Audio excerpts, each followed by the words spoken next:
What's going on, y'all? I've got some really cool buffs, changes, and reworks for Morpeko, one of my personal least favorite Pokemon, but that doesn't stop me from giving this Pokemon cool new life breathed into it because I rework every single Pokemon in this ROM hack and I give them all cool new tools and buffs and changes to work with. And a lot of those buffs and changes come from the moves all being reworked. So if you're new here, first of all, shout out to you. I appreciate you clicking on the video. Second of all, I highly recommend that you pause the video and read the description. It's got a lot of really important bullet points that'll explain the background information about the ROM hack and how it's balanced and why it's balanced the way it is.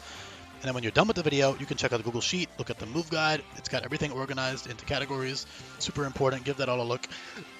I don't recommend you pause. I would like it if you don't click off now because it will mess up the watch time. So please don't do that. But when you're done, you can check all that stuff out. Also check out the other playlists linked down below.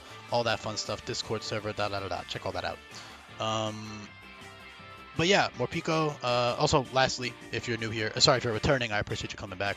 And all of you guys, make sure you drop a like, leave a comment. It helps with the algorithm very much. And if you haven't subbed already, I know it's annoying when people ask for this, but it is very useful for my channel to grow and for more people to see my ROM hacks. So give that all a look. But yeah, Morpeko. So as you can see, the base form is now pure electric.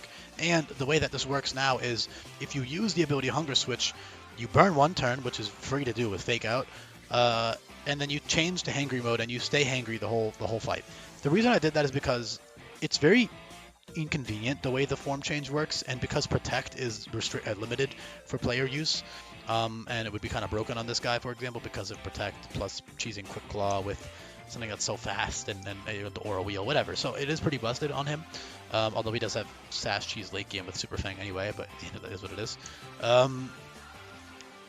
Point being, it's very difficult to use Hunger Switch in an organic way that actually works. However, what is cool is having base full belly mode being pure electric and having two really good abilities in Appetite and Sap Sipper. But then if you want that extra damage from Hustle and that Dark Stab, then you switch with Hunger Switch. You click Fake Out, or you can just burn a turn some other way. But the easiest way to do that is just by burning a moveset on Fake Out, because you have Move Relearner. You can slap it on whenever you need it. And then you become hungry or hangry, and you can run Wide Lens with Hustle, and none of your moves with Wide Lens will miss, which means you can run Aura Wheel with Hustle, 110 base power, Dark Move gives you +1 speed, and then you can click any move after that, like Volt Tackle, Wall Charge, all these powerful physical stab moves, or coverage moves. Really, really nice, super, super strong. After you click that Aura Wheel boost, or anything to boost your speed for that matter, even Trailblaze for earlier on with that Wide Lens on that hangry mode. Aura Wheel isn't until level 50, which is honestly very generous. I could have made it later, but I think, it's his signature and it's cool. I'll let him have it relatively early on. Level 50 is still legal for over 20 boss fights, so definitely still a good chunk of the game to use that for. But yeah, Hustle also has tons of other moves that straight up don't miss, as you can see. Every single one of them is bolded. I'll go over them all in a bit, but it's about 10 of them if I had to guess just by looking at this. Probably about 10 moves that just straight up won't miss, which means you don't even have to run Wide Lens with them. And that's all really fun. And then Hustle, flavor-wise, for Hangry Mode is the perfect ability for him, right? Given the whole, he's just so fucking angry, and I don't know, it just really fits the vibe of this Hangry Mode. And the main reason I made the forms work this way, by the way, is so, number one, it's less awkward to use Hunger Switch, and number two, I can actually give Hangry Mode a boosting ability. Because without a boosting ability, he's so beyond mid in this ROM hack context. He's just beyond mid. The stats, I don't see them logically being anything higher than they are. Maybe a tiny bit stronger and faster, but it just doesn't really have the design for super high stats, right? And the abilities have to carry in that case, which is more, the moves and abilities have to carry, which is totally doable. Tons of Pokemon in this hack have situations like that. However, because Hangry Mode ordinarily wouldn't be able to use an ability, he would be kind of ass. There's no point to ever use him over the Full Belly Mode. For example, if I gave Full Belly Mode Appetite, Sap Sipper, Hunger Switch, and then Hangry Mode just switches back and forth between the two, what the fuck is the point of ever using the Hangry Mode? There is none. The only difference is that Aura Wheel changes type, which is cool, but it's just not worth it, right? So now that you have to use Hangry Mode to get that boosting ability and to get the Dark Stab, it's actually much, much more interesting to use. And of course, that Full Belly Mode, I think it also makes a lot of logical sense, by the way. This guy is not evil, right? He's got it inside of him. He has that dog in him, but he's not actually built like that yet. He doesn't do that until he gets fucking hungry. He gets all angry and shit. So I think if you use Appetite, which is Ripen, it gives you very good utility with your berries. You can use it either offensively with Endure plus Pataya, Endure plus Pinch Berry, you know, special attack, speed, or attack, or Key Berry or Moringa Berry, which makes you very bulky, because 63, 63, 63 seems mid, but when you get +2, then you're much, much bulkier.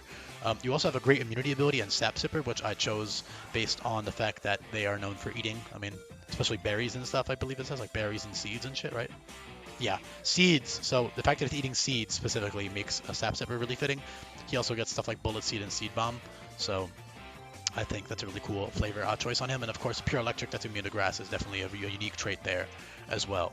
At some point in time, before I figured out this really cool Hunger Switch exploit that I could do, you know, the little creative workaround for Hunger Switch is I had them having Lightning Rod instead of Appetite, because otherwise, you know, if they have Appetite as Electric Dark full belly mode, there's no fucking reason to ever use Hangry mode. But because I figured out this workaround, I can now give them Appetite, which is a really fitting ability, which is really cool. Otherwise, it would have just been Lightning Rod, Sap Sipper, and then Hunger Switch, which even then, like, you probably still rather use the one with the immunities, right? So it was a bit of a disappointing situation. So I'm really, really happy that I could fix them in this way and make them much more interesting to use. I still hate the Pokemon personally. I really don't like it, but I will admit it seems very fun to use now.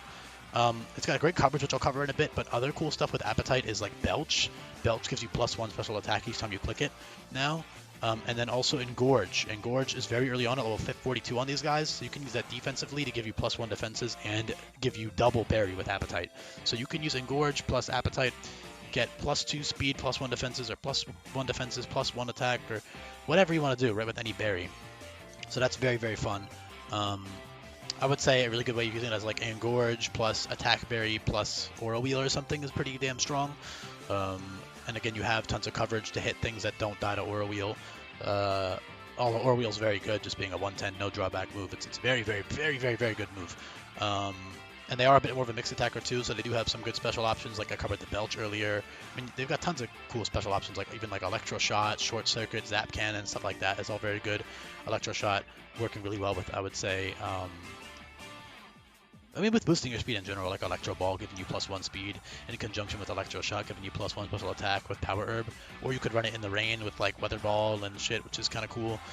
But yeah, as for Hustle, so as you can see, all these bolded moves don't miss with Hustle, right? So ignoring the fact that you can run Wide Lens and not miss any move, which is obviously very strong with Aura Wheel like I covered earlier, you can also use it with all of these moves. So I would say the best ones that stand out the most are Stab, like Spark, which is priority Stab, as well as Beat Up and Lash Out and Payback, which are darks, and Sucker Punch. So Sucker Punch and Spark are like priority, no drawback hustle moves. You can use those and you know, just click those strong priority moves, because 97 speed without a Scarf or a plus speed nature or a speed boost from Aura Wheel is very middling, because you're only guaranteed 20 speed IVs and you're only guaranteed a neutral nature. You're not, I mean, you can get a plus speed nature, but it's luck, it's RNG, right?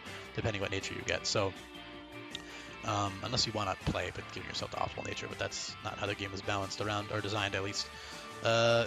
Point being though, it's pretty cool to use these hustle moves because you don't have to run Wide Lens with them. Acrobatics, Stomping Tantrum for coverage, Raging Fury for coverage, Kerfuffle.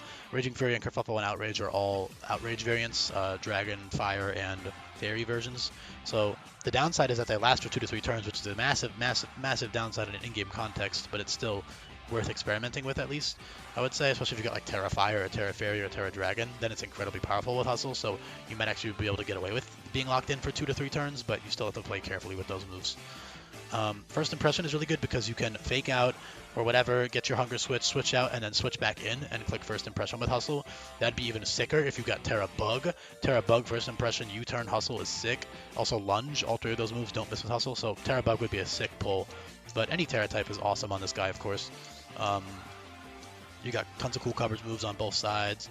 Temper Flare is very strong. That's Fire type. Wicked Blow. Can't be used twice in a row. Wild Charge and Hell Thrust are reliable 100 base power, 20% recoil moves. You've got your Volt Tackle later on in the game, which is even stronger, of course. Night Daze and High Voltage are both Wicked Blow special variants. Can't be used twice in a row either. Those are very, very strong for later on, for late game. And then Super Fang is an incredible cheese option. All rodent type, like Pika-Clone type Pokemon have that Super Fang cheese flinch option. But it's especially good on this case because you get that Aura Wheel boosting your speed, which means you can flinch the Quick Claw Mon and kind of sweep from there. Definitely a bit busted.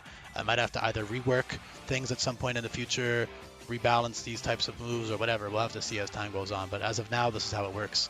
But if you're watching this a year later or 6 months later, then it probably works differently by now. Or maybe it didn't end up being overwhelming. We'll see. Or I add a rule set for like anti-setup rule or something. We'll see as time goes on. But yeah, also utility-wise, this thing's got some nice fun things it can play around with, like parting shot and nuzzle dropping attack, special attack, and paralyzing. Encore. Pivot moves I already said, weather setting up, fun things like that you can definitely take advantage of as well. So overall, super fun Pokemon to use. Still don't like them at all. I fucking hate their ugly ass design. I really think it's one of the ugliest Pokemon they've ever made. I think it's so stupid looking, especially the base form. This form is like okay, I guess. I don't know. It's just not appealing to me at all, and I hate the base form. It looks so ugly. But anyway, yeah, Pure Electric also very fitting. I think it's a really cool rework for how the forms work. I'm happy with how it turned out. Gameplay wise, I just am not a fan of the design at all, but that doesn't stop me from giving them all cool moves. There's a couple other really cool move options I would love to cover, but I just don't want to, first of all, I don't want to kill my throat, and number two, I trust that you guys can all read and look at the move sheet and figure out every single little nitty gritty move, power, effect, or whatever, especially if you don't know what the move is. But even if you do know what the move is, it probably is changed in some way, so yeah, make sure you give that all a look, and I'll be back for more coming up. Appreciate you guys. Peace. And also, if you made it to the end, drop a comment. It helps out the algorithm a lot. Peace, y'all.